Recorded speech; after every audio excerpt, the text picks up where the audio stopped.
Buenas noches a todos.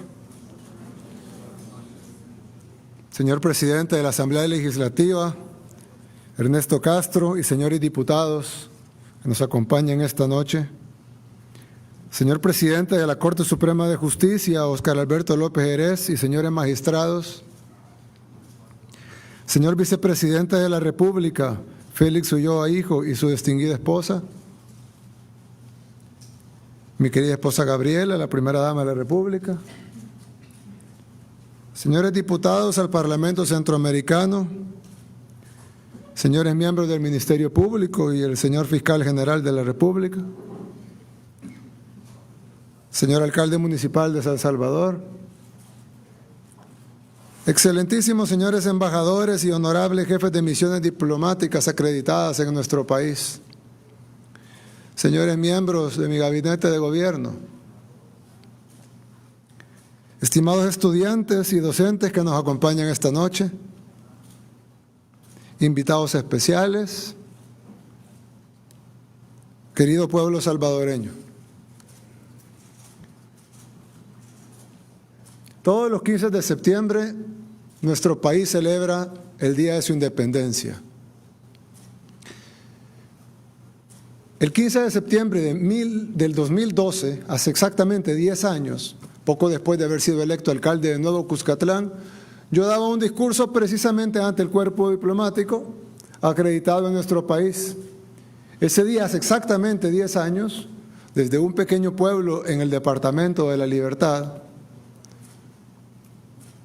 yo decía que si bien celebrábamos nominalmente nuestra independencia, la realidad era que no éramos independientes de verdad. Les decía que si bien nos habíamos independizado de la corona española, estábamos aún muy lejos de ser independientes. En ese momento no me imaginé que 10 años después iba a estar dando el mismo discurso de la independencia, de nuevo con el cuerpo diplomático presente, aunque esta vez dirigiéndome principalmente al pueblo salvadoreño. Pero no me imaginé que 10 años después, en lugar de estar en Nuevo Cuscatlán, estaría dándolo aquí en Casa Presidencial. Hace una década yo lo dije como un reclamo. No somos independientes de verdad y no lo vamos a hacer hasta que cambiemos. Pero hoy no vengo a reclamar que no hemos cambiado, sino a celebrar que hemos cambiado.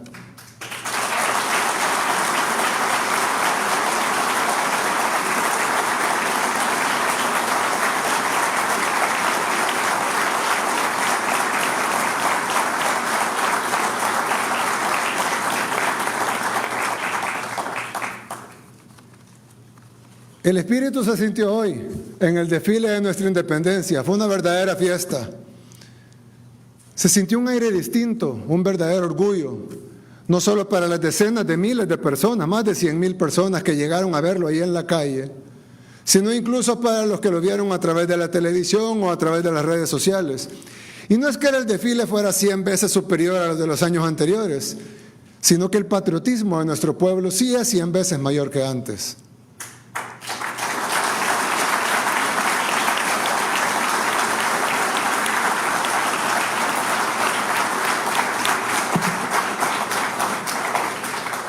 Y es que la independencia tiene como requisito básico la soberanía. No podemos ser independientes si no somos soberanos. Podemos ser otras cosas, pero no independientes.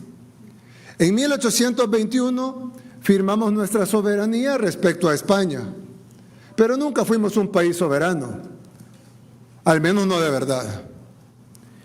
Y aunque tardó 200 años y representó un cambio gigantesco, sobre todo en nuestra forma de pensar y en la forma que nos vemos a nosotros mismos, ahora sí tenemos soberanía y lo hemos demostrado.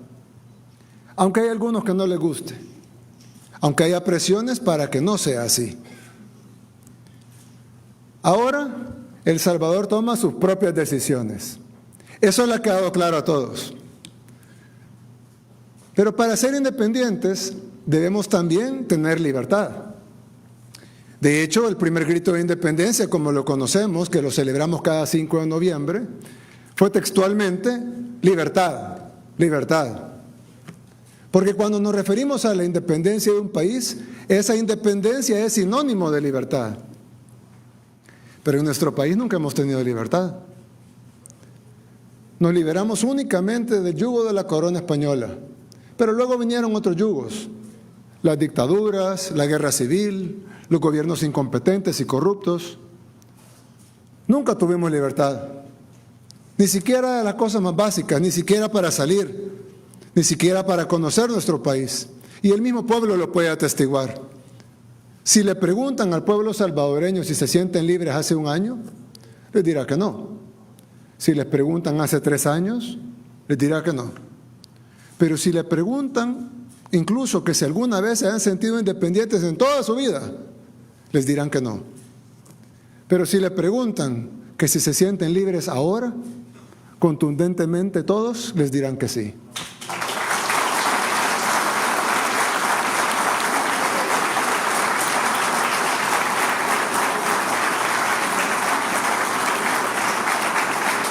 Y si no me quieren creer a mí, no me crean. Si no le quieren creer a las encuestas, no les crean.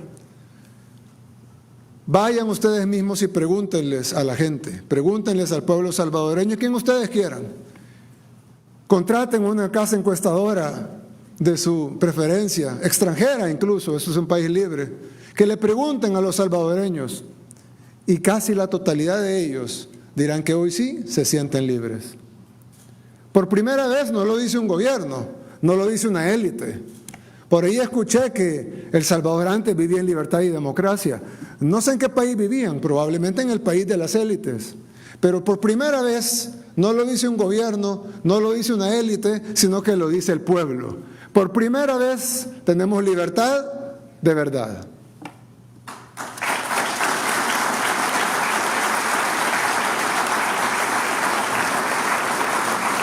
Tan importante ha sido este anhelo de libertad para los salvadoreños que incluso nuestra bandera y nuestro escudo nacional dicen Dios, unión y libertad. Es tan importante que la palabra libertad incluso sustituye la palabra independencia en la bandera. A pesar de eso, El Salvador vivió 2 siglos, toda nuestra historia, sin libertad, siguiendo los dictados de gobiernos extranjeros. No fueron suficientes los 300 años de colonia. Luego tuvieron que venir 200 años de dictados de gobiernos extranjeros. Oligarquías que funcionaban como administradoras de fincas. Pero ni siquiera eran unas oligarquías, eran administradores de la finca. Masacres, dictaduras, guerra civil. Nuestro país ha ofrendado su sangre, ha ofrendado su felicidad y ha ofrendado su futuro por servir a fuerzas externas. Y en luchas y guerras ha estado desde que tenemos memoria. La última guerra fue incluso auspiciada por poderes extranjeros. Una guerra que se peleaba en el mundo entre este y oeste. Una lucha por la hegemonía mundial que no tenía nada que ver con la justicia en El Salvador.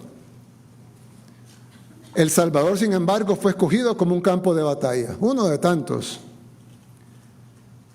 Las potencias le llamaron Guerra Fría, pero para nosotros no tuvo nada de fría.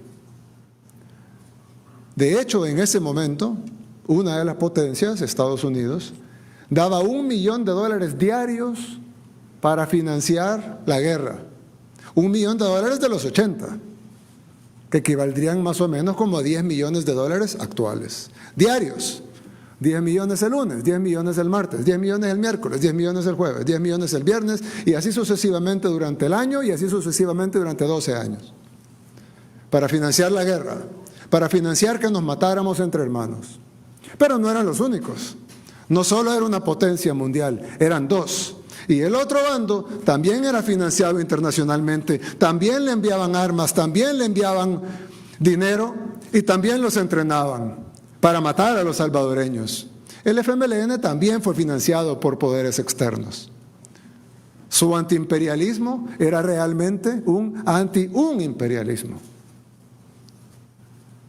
No pueden decir que esa lucha por el comunismo y el socialismo era una lucha del pueblo, de los campesinos.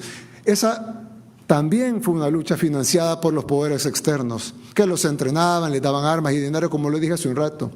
Aquí lo que tuvimos fue una guerra financiada por poderes extranjeros. Pero la sangre, el sufrimiento, de nuevo, lo puso el pueblo salvadoreño.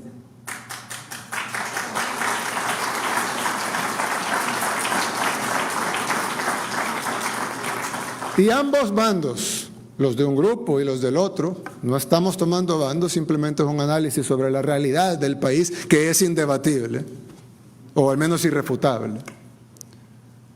Ambos bandos, por igual, nos decían que esa era la solución a nuestros problemas.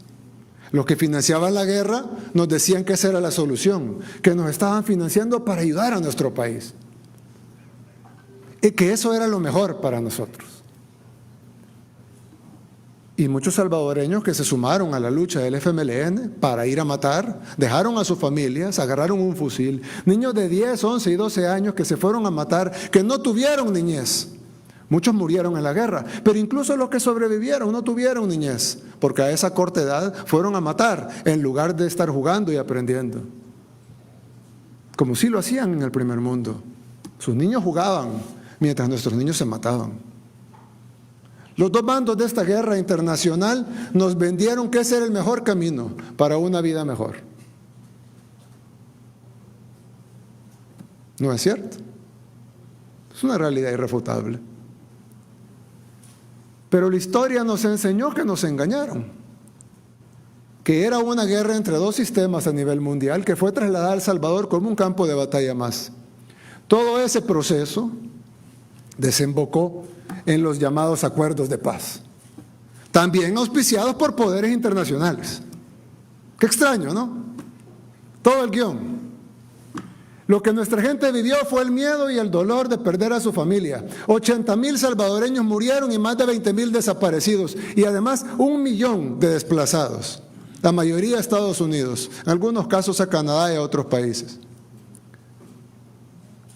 Nuestro país quedó destruido, nos retrocedieron 30 años en nuestro desarrollo y nos convertimos en un país sin posibilidades de nada.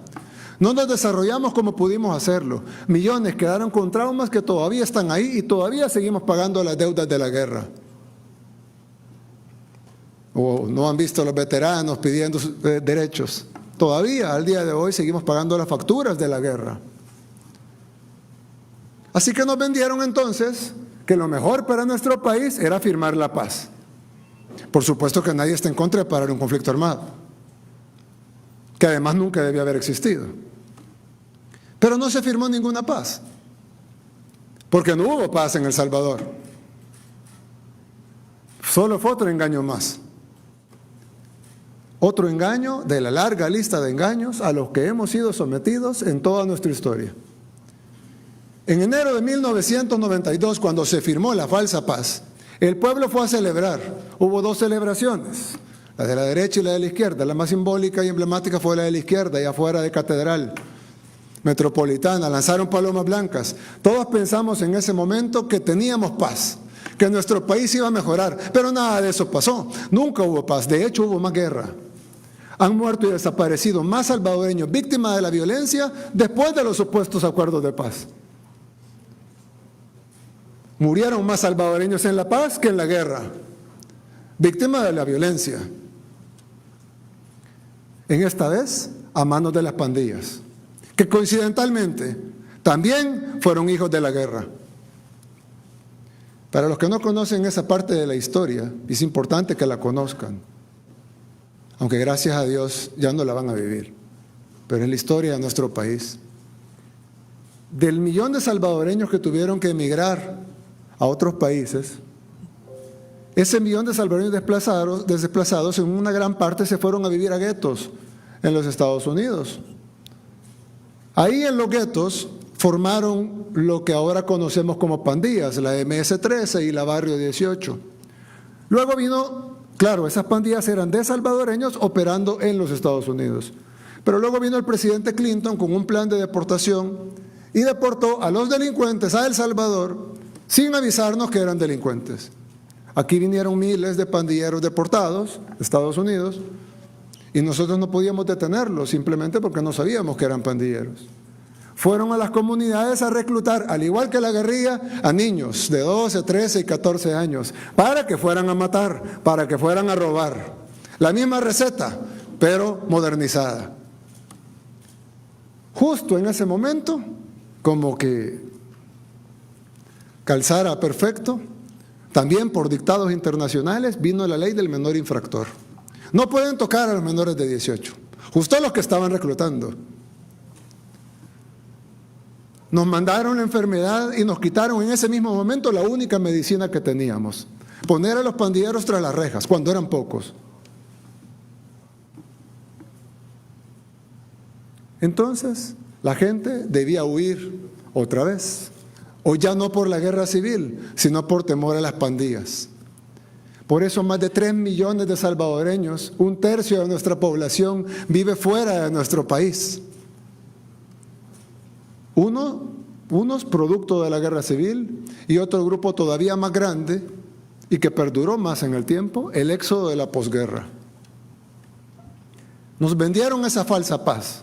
Y luego pasaron 30 años vendiéndonos una falsa seguridad, una falsa democracia, una falsa institucionalidad y una falsa libertad. Sabemos que la paz y la libertad no se logran de la noche a la mañana. Alguien va a decir, bueno, pero es que se firmó la paz, pero era un proceso.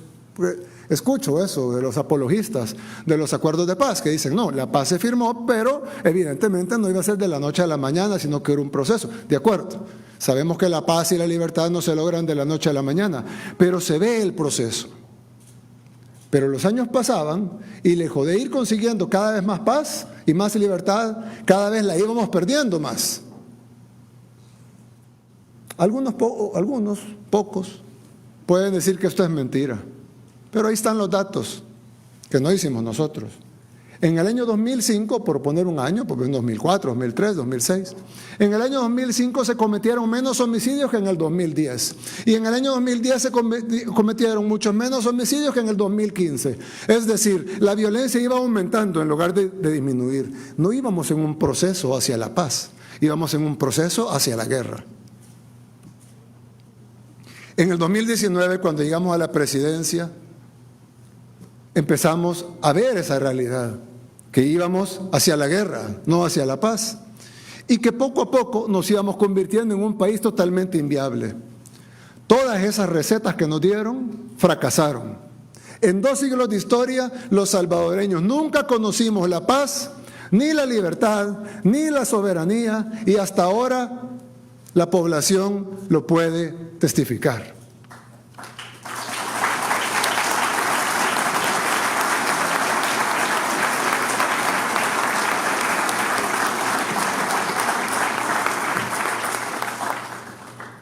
En 2019, la población decidió acabar con el bipartidismo y la posguerra en las elecciones del 3 de febrero. Y en el 2021, el pueblo lo ratificó en las elecciones del 28 de febrero. Lo ratificó masivamente, ni siquiera queda discusión. Y son resultados incuestionables. Nadie cuestionó el resultado de las elecciones, ni siquiera la oposición. El pueblo votó y el pueblo decidió darnos, no la mayoría, sino una supermayoría en la Asamblea Legislativa.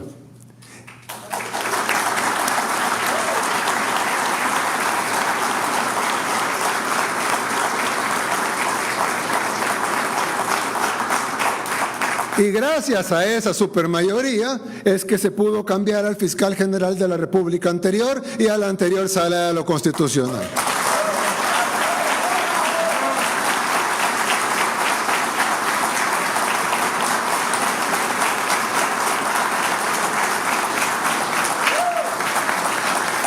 Y también la Asamblea Legislativa tuvo la valentía de jubilar a un montón de jueces corruptos que tenían acuerdos con los grupos terroristas. Estas decisiones, coincidentalmente, es que parece hasta malévolo. Estas decisiones también fueron fuertemente criticadas por una parte de la comunidad internacional. Pero son precisamente esas decisiones las que nos han permitido tener seguridad al fin. Son esas decisiones las que nos permitieron al fin tener paz. Son esas decisiones las que nos permitieron al fin tener seguridad y sentir que hay una luz al final del túnel. ¿O acaso ustedes piensan...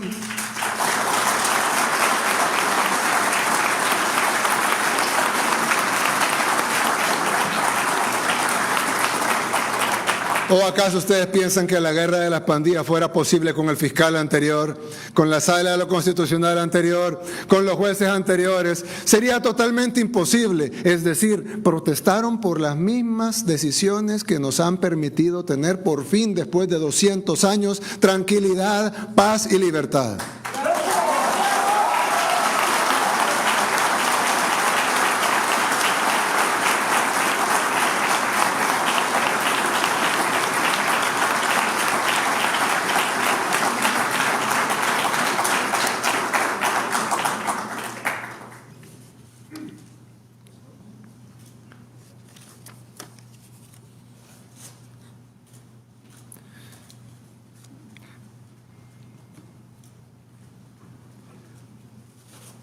Después de 201 años, al fin vivimos una verdadera independencia. Pero esto no ha sido únicamente gracias al trabajo de nuestro gobierno, sino principalmente porque trazamos nuestro propio destino y no obedecimos los dictados internacionales. Ya nos dieron 200 años de recetas y todas fracasaron. Y ahora por primera vez aplicamos la receta nuestra y ha funcionado de una manera que nadie creyó que fuera posible. Gracias a que no obedecimos, gracias a que hicimos valer nuestra soberanía y nuestra independencia.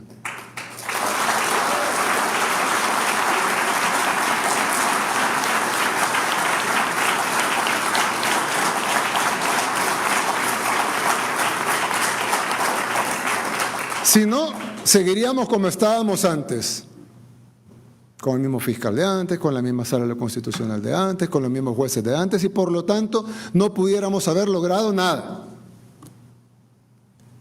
Pero para colmo,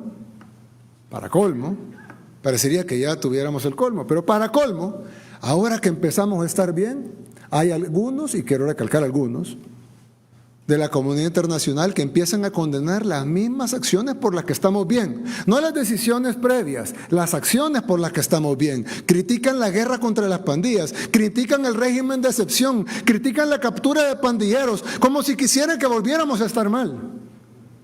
No solo nos criticaron las decisiones previas que nos permitieron hacer la guerra contra las pandillas, critican incluso la guerra contra las pandillas mismas. Ya probamos un camino durante 200 años y los resultados no pudieron haber sido peores. Para muchos que perdieron sus familiares fue el peor de los infiernos. El único camino que tiene El Salvador es este, que ya también lo probamos. No es una promesa de campaña, ya lo probamos y nos está funcionando. Y no lo vamos a abandonar.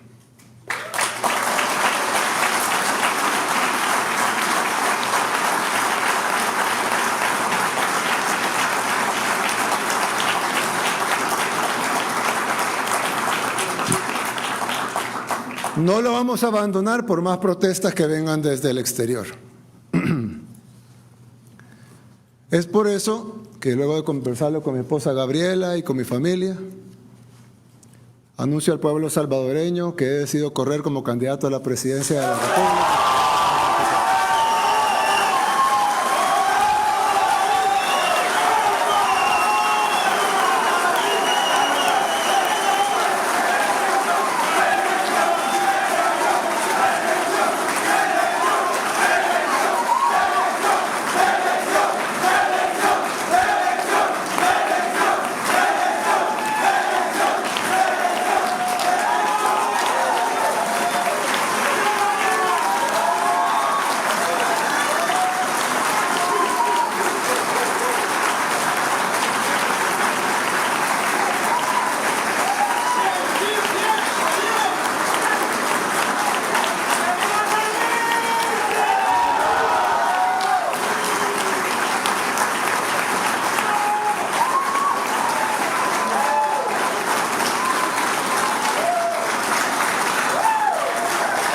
Gracias. Gracias. Gracias. Para que podamos... Gracias, muchas gracias. Para que podamos continuar este camino que hemos iniciado, el camino que por primera vez en nuestra historia ha demostrado ser el correcto. De seguro, así como todas las demás cosas anteriores que les he narrado, de seguro más de algún país desarrollado no estará de acuerdo con esta decisión. Pero no son ellos los que decidirán, sino el pueblo salvadoreño.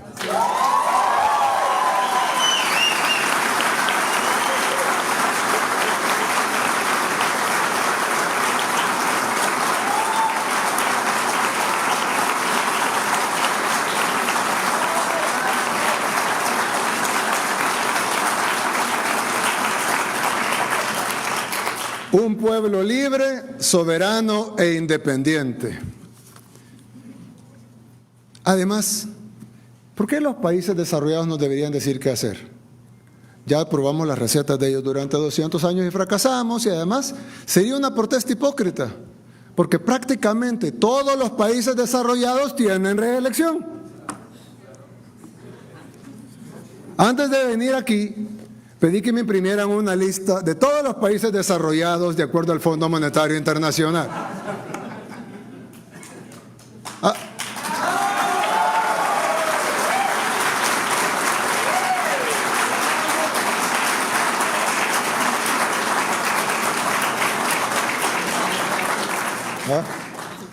Son 39 de acuerdo al Fondo Monetario Internacional. Hay otras potencias que no están aquí, pero ellos consideran estos 39 países como los 39 países desarrollados.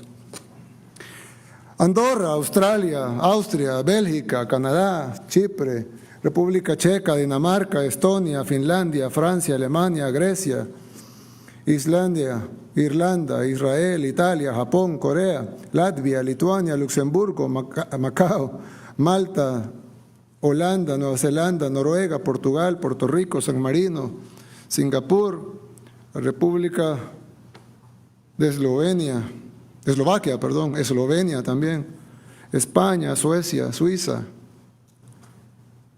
Estados Unidos y el Reino Unido.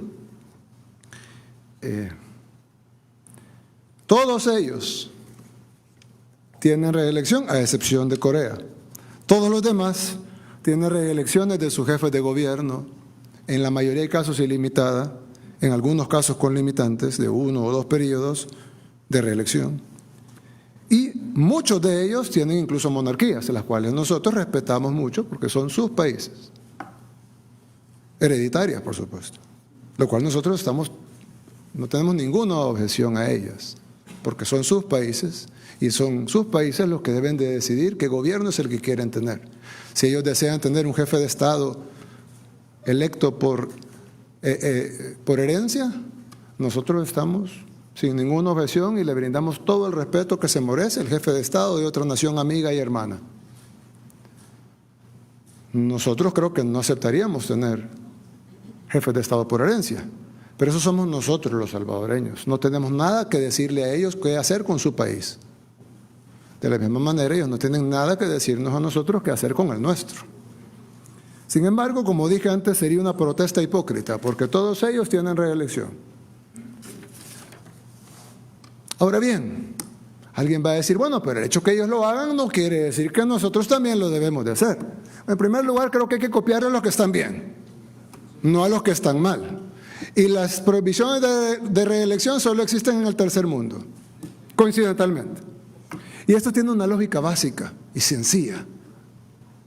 El pueblo debe tener el derecho de rechazar o continuar el camino que lleva. Si el pueblo siente que va mal, tiene que tener el derecho en elecciones de rechazar ese camino y elegir un nuevo rumbo. Pero si el pueblo siente que va bien, tiene que también tener el derecho en elecciones libres de ratificar su deseo de continuar en el buen rumbo. ¿Por qué debería un pueblo estar obligado a desechar el camino que lleva si funciona? ¿Por qué? ¿Por qué debería un pueblo estar condenado a truncarlo y regresar al camino equivocado? Eso no tiene sentido. Tiene sentido que el pueblo en elecciones libres pueda rechazar el camino que lleva. Por supuesto, así debe de ser. Pero lo que no tiene sentido es que el pueblo no puede en elecciones libres decidir continuar con el camino que lleva. Eso lo condenaría al fracaso. Porque siempre que habría un mal camino, pues qué bueno, se cambia. Pero siempre que habría uno bueno, pues qué mal, se cambia. Y entonces los pueblos están condenados al fracaso. No tiene sentido. Por eso los países desarrollados sí tienen reelección. Y por eso, gracias a la nueva configuración de la institucionalidad democrática de nuestro país, ahora El Salvador lo tiene también.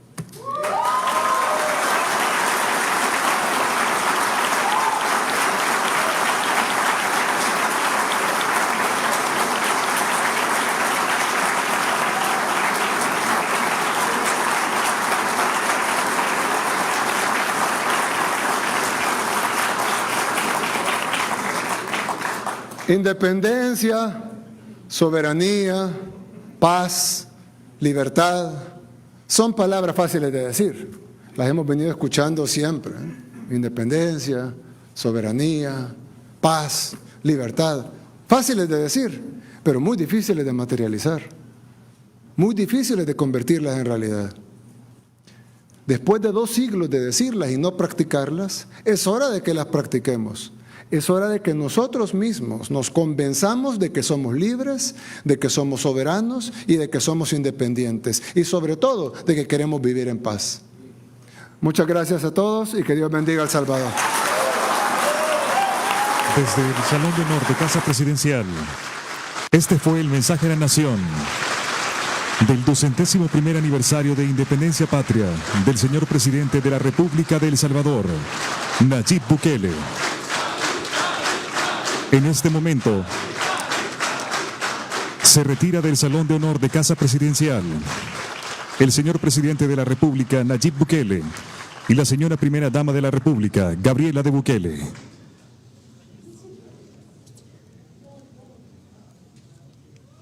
Agradecemos a los medios de comunicación por enlazarse a la cadena nacional de nuestra verdadera independencia. Que Dios bendiga a El Salvador. Buenas noches.